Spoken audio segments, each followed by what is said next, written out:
I was too little to know what she was really saying to me, but I loved to be hushed to sleep by the soft lullaby of her words. One of the blessings of my heaven is that I can go back to these moments, live them again, and be with my mother in a way I never could have been. I reach my hand across the in-between and take the hand of that young, lonely mother in mine.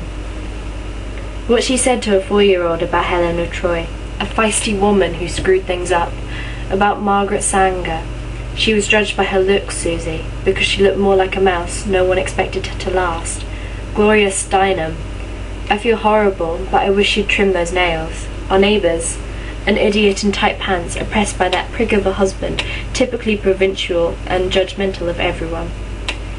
Do you know who Persephone is? She asked me absently one Thursday, but I didn't answer. By then I'd learned to hush when she brought me into my room. My sisters and my time was in the bathroom as we were being towelled off. Lindsay and I could talk about anything then. In my bedroom, it was Mummy's time. She took the towel and draped it over the spindle knob of my 4-poster bed. Imagine our neighbour, Mrs. Tarking, as Persephone, she said. She opened the drawer of the dresser and handed me my underpants. She always doled out my clothes piecemeal, not wanting to pressure me. She understood my needs early. If I was aware I would have to tie laces, I would not have been able to put my feet into socks. She's wearing a long white robe, like a sheet draped over her shoulders, but made out of some nice shiny or light fabric, like silk. And she has sandals made of gold, and she's surrounded by torches which are light made out of flames. She went to the drawer to get my undershirt and absent-mindedly put it over my head instead of leaving it to me. Once my mother was launched, I could take advantage of it, be the baby again. I never protested and claimed to be a grown-up or a big girl. Those afternoons were about listening to my mysterious mother. She pulled back the tough cord Sears bedspread, and I scooted over to the far side along the wall. She always checked her watch then, and afterwards she would say, "Just for a little while," and slide off her shoes and slip in between the sheets with me. For both of us it was about getting lost. She got lost in her story, I got lost in her talk. She would tell me about Persephone's mother, Demeter, or Cupid and Psyche, and I would listen to her until I fell asleep. Sometimes my parents' laughter in the room beside me, or the sounds of their late afternoon love-making would wake me up. I would lie there in half-sleep, listening. I liked to pretend that I was in the warm hold of a ship from one of the stories my father read to us, and that all of us were on the ocean and the waves were rolling gently up against the sides of the ship. The laughter, the small sounds of muffled moaning, would usher me back under into sleep. But then my mother's escape, her half-measure return to the outside world, had been smashed when I was 10 and Lindsay 9.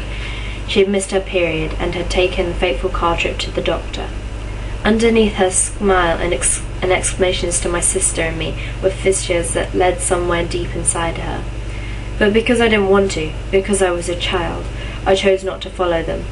I grabbed the smile like a prize and entered the land of wonder of whether I would be the sister to a little boy or to a little girl.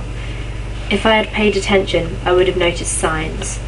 Now I see the shifting, how the stack of books on my parents' bedside table changed from catalogues for local colleges, encyclopedias of mythology, novels by James Eliot and Dickens, to the works of Dr. Spock.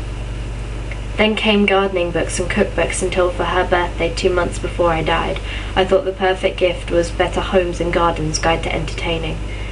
When she realised she was pregnant the 3rd time, she sealed the more mysterious mother off.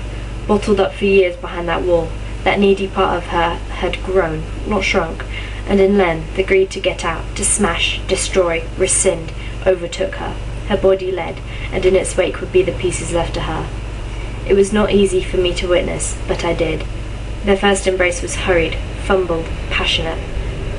"Abigail," Len said, his 2 hands now on either side of her waist underneath the coat, the gauzy gown barely a veil between them. "Think of what you're doing." "I'm tired of thinking," she said. Her hair was floating above her head because of the fan beside them, in an aureole. Len blinked as he looked at her. Marvellous, dangerous, wild. "Your husband," he said. "Kiss me," she said. "Please." I was watching a beg for leniency on my mother's part. My mother was moving physically through time to flee from me. I could not hold her back. Len kissed her forehead hard and closed his eyes. She took his hand and placed it on her breast. She whispered in his ear. I knew what was happening. Her rage, her loss, her despair, the whole life lost tumbling out in an arc on that roof, clogging up her being. She needed Len to drive the dead daughter out.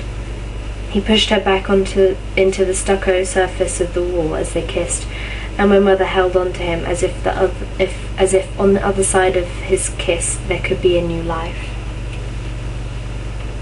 On my way home from the junior high, I would sometimes stop at the edge of our property and watch my mother ride the ride-on mower, looping in and out among the pine trees. And I could remember then how she used to whistle in the mornings as she made her tea, and how my father, rushing home on Thursdays, would bring her marigolds, and her face would light up yellowy in delight. They had been deeply, separately, wholly in love. Apart from her children, my mother could reclaim this love, but with them she began to drift. It was my father who grew towards us as the years went by. It was my mother who grew away. Beside his hospital bed, Lindsay had fallen asleep while holding our father's hand. My mother, still mused, passed by Hal Heckler in the visitors' hall, and a moment later, so did Len. Hal didn't need more than this. He grabbed his helmet and went off down the hall. After a brief visit to the ladies' room, my mother was heading in the direction of my father's room when Hal stopped her. Your daughter's in there, Hal called out. She turned. Hal Heckler, he said, Samuel's brother. I was at the memorial service. Oh, yes, I'm sorry, I didn't recognize you. Not your job, he said. There was an awkward pause. So, Lindsay called me and I brought her here an hour ago. Oh, Buckley's with the neighbour, he said. Oh. She was staring at him. In her eyes she was climbing back to the surface. She used his face to climb back to. Are you okay? I'm a little upset. That's understandable, right? Perfectly, he said, speaking slowly. I just wanted to let you know that your daughter is in there with your husband. I'll be in the visitors area if you need me. Thank you, she said. She watched him turn away and paused for a moment to listen to the worn heels of his motorcycle boots reverberate down the linoleum hall. She caught herself then, shook herself back to where she was, never guessing for a second that had been Hal's purpose in greeting her. Inside the room it was dark now, the fluorescent light behind my father flickering so slightly it lit only the most obvious masses in the room. My sister was in a chair pulled up alongside the bed, her head resting on the side of it with her hand extended out to touch my father. My father, deep under, was lying on his back.